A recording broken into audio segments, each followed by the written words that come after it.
Hi అందరూ ఎలా ఉన్నారు? హ్మ్. చాలా రోజుల తర్వాత ఈ వీడియో మీకు షేర్ చేస్తున్నాను. చాలా గ్యాప్ వచ్చింది. సో, ఈరోజు మా అమ్మ చేసిన వంట పచ్చిరొయ్యలు, గోంగూర రెసిపీ మీతో షేర్ చేస్తాను. చాలా ఈజీ, చాలా సింపుల్‌గా చేసుకోవచ్చు. ఫస్ట్ అయితే మనం ఇలా రొయ్యల్ని శుభ్రంగా కడిగి వాటిని చేసుకొని రొయ్యలు చేస్తాం కదా! అలా చేసుకొని ఉంచుకోవాలి. పచ్చిరొయ్యలు చేయడం చాలామందికి రాదు. ఎందుకంటే పల్లెటూరులో ఉన్న వాళ్ళైతే బాగా చేస్తారు. సిటీలో ఉన్న వాళ్ళైతే వాళ్ళు చేయించి తీసుకొస్తారు కదా! వాళ్ళు సరిగ్గా చెయ్యరు. చాలామందికి తెలియనిదేంటంటే పైన రొయ్యలకి పైన బ్లాక్ కలర్‌లో ఒకటి సన్నని దారంలా ఉంటుంది. అది తీసి వండుకోవాలి. తీయకపోతే కూర అనేది మనకి చేదుగా అనిపిస్తుంది. ఈజీగా, క్విక్‌గా ఎలా చేసుకోవాలో చూద్దాం రండి. ఫస్ట్ అయితే ఆనియన్స్ కట్ చేసుకొని దానికి సరిపడా ఆయిల్ వేసుకోవాలి. ఆనియన్స్‌తో పాటు 2, 3 పచ్చిమిర్చి కూడా కట్ చేసి వేసుకోవాలండి. అది క్లిప్ మిస్ అయింది. సో, ఆనియన్స్ మనకి పచ్చిమిర్చి కొంచెం బాగా ఫ్రై అవ్వాలి. ఇలా ఒక 5-10 మినిట్స్ ఫ్రై అయిన తర్వాత మనం ఆల్రెడీ ప్రాన్స్ చేసుకొని ఉంచుకున్నాం కదా! అవి కూడా వేసుకోవాలి. ఈ ప్రాన్స్ కూడా కొంచెం నీళ్ళన్నీ పోయి గట్టిగా వేగే వరకు వేయించుకోవాలి. అలా వేయించి కాసేపు మూత పెట్టేయాలి. ఈలోపు మనం మసాలా ప్రిపేర్ చేసుకుందాం రండి. చాలామంది అన్నీ వేస్తారు మసాలా అనేసరికి కూరలోకి, నాన్ వెజ్ కదా! సో, మనకు అవన్నీ ఏం అవసరం లేదు. జస్ట్ అల్లం, వెల్లుల్లి అండ్ జీలకర్ర వేసుకుంటే చాలు. వీటి వల్ల మనకి కూర అనేది టేస్ట్‌గా కూడా ఉంటుంది. సో, గ్యాస్ట్రిక్ ప్రాబ్లమ్స్ అనేవి రాకుండా ఉంటాయి. సో, ఇలా పేస్ట్ చేసుకున్న తర్వాత ఒక పక్కన ఉంచుకోండి. మనం చూద్దాం ఇప్పుడు కూర ఎంతవరకు ఫ్రై అనేది.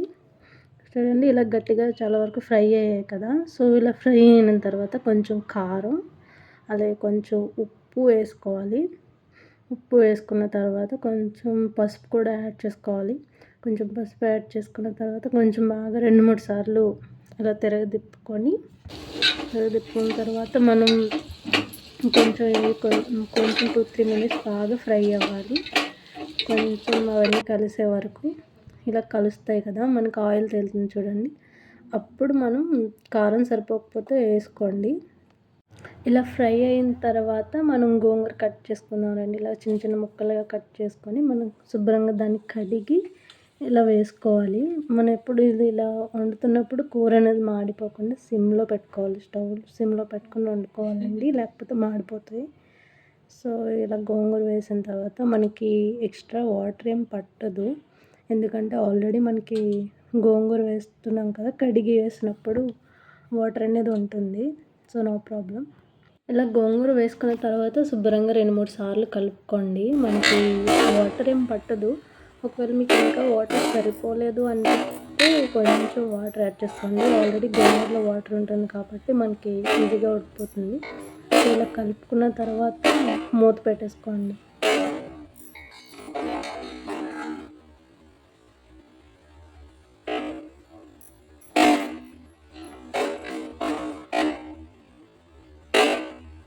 మనం గోంగూర వేసుకున్న తర్వాత ఇలా బాగా తిప్పాలి. తిప్పుకున్న తర్వాత మనకి వాటర్ సరిపోకపోతే ఒకవేళ కొంచెం వాటర్ యాడ్ చేసుకోవాలి. అది ఇదే స్టేజ్‌లో మనం ఆల్రెడీ నూరి పెట్టుకున్నాం కదా! అల్లం వెల్లుల్లి పేస్ట్ కూడా యాడ్ చేసుకోవాలి. యాడ్ చేసుకున్న తర్వాత బాగా కలుపుకొని మూత పెట్టుకొని ఉంచేయాలి. సిమ్‌లో పెట్టాలి. ఒక 20 మినిట్స్ అలాగా 10-20 మినిట్స్ సిమ్‌లో పెట్టి ఉడికించుకోవాలి. కాసేపు 10-20 మినిట్స్ తర్వాత అయిన తర్వాత చూస్తే మనకి కర్రీ అనేది రెడీ అయిపోతుంది ఇలా. సో, వేడి వేడి అన్నంలో గోంగూర పచ్చడి తింటే భలే ఉంటుంది. Please subscribe and like my channel. Thank you all.